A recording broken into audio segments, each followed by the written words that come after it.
Salut à tous, Vincent Caraboulade pour le coaching VK et cette nouvelle vidéo va porter sur votre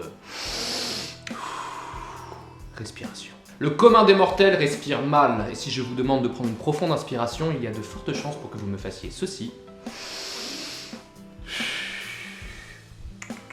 Le fait de respirer avec les épaules pose 4 problèmes majeurs. Le premier est que la capacité respiratoire offerte par la dilatation des poumons par le haut est minime, certains parlent même de seulement 20%. Deuxième problème, la contraction systématique des épaules induit nécessairement des tensions pouvant se propager jusqu'à la nuque et nous savons tous que cela peut être douloureux. Troisième problème, du fait de la gravité, tout ce qui monte est amené à redescendre et ce poids sur vos épaules, si léger soit-il, ne vous offre pas une pleine maîtrise du flux d'air. Enfin, votre larynx est resserré, votre débit respiratoire s'en trouve donc contraint.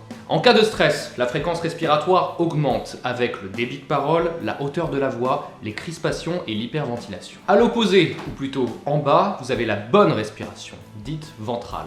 Le diaphragme se contracte, la dilatation pulmonaire par le bas est optimale, le débit respiratoire aussi. Vos épaules, votre nuque, votre gorge sont libérées. Vous êtes-vous déjà demandé pourquoi un bébé était capable de s'égosiller pendant des heures, alors que vous, à peine quelques dizaines de secondes ?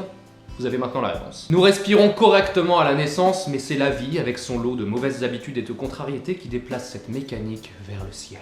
Avis à tous les amateurs de yoga et de méditation, vous ne saurez pas vous relaxer tant que vous ne saurez pas respirer. Pour résumer, en général, quand vous inspirez, vos épaules se remontent, votre ventre se rentre. Nous voulons l'exact inverse. Votre ventre est à présent un ballon.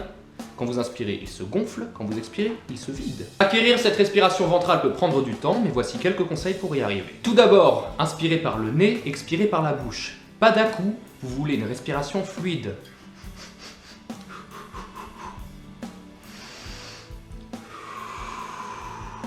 Autre point essentiel, expirez à fond. Si vous ne le faites pas, vous faites entrer plus d'air que vous n'en évacuez, vous êtes donc en train de vous hyperventiler. Vous risquez d'avoir la tête qui tourne, de vous évanouir et même de vous envoler.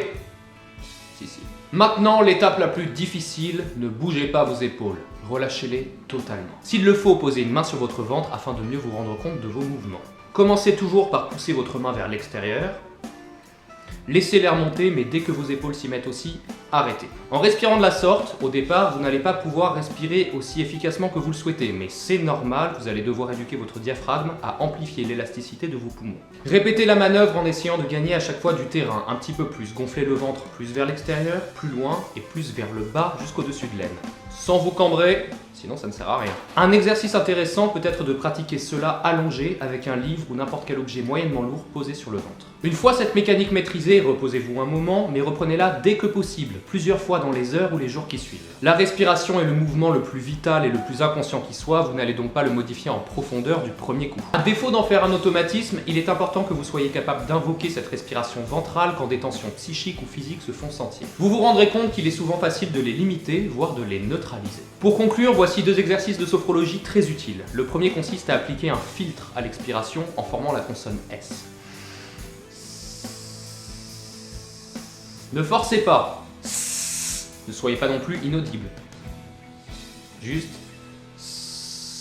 Chronométrez-vous, vous devriez être capable de dépasser les 30 secondes. Mon record personnel est de 60 secondes. Le deuxième exercice est fantastique en cas de grosse contrariété. Fermez les yeux, prenez une bonne inspiration, sans tendre vos épaules. Bloquez. Retenez votre souffle. Exercez une pression au niveau de votre sternum en imaginant que toutes les tensions de votre corps, du sommet de votre crâne à la pointe de vos pieds, affluent dans votre cage thoracique. Lorsque vous vous sentez prêt, expirez. Évacuez toutes ces tensions. Répétez la manœuvre 3 fois et vous vous sentirez déjà beaucoup mieux. J'espère que cette vidéo vous aura été utile. Envoyez-moi vos messages, commentaires, questions, suggestions. Retrouvez-moi sur Twitter, Facebook, Instagram ou sur la chaîne YouTube des cours VK pour un maximum de cours de musique. 3, 2, 1... Respirez.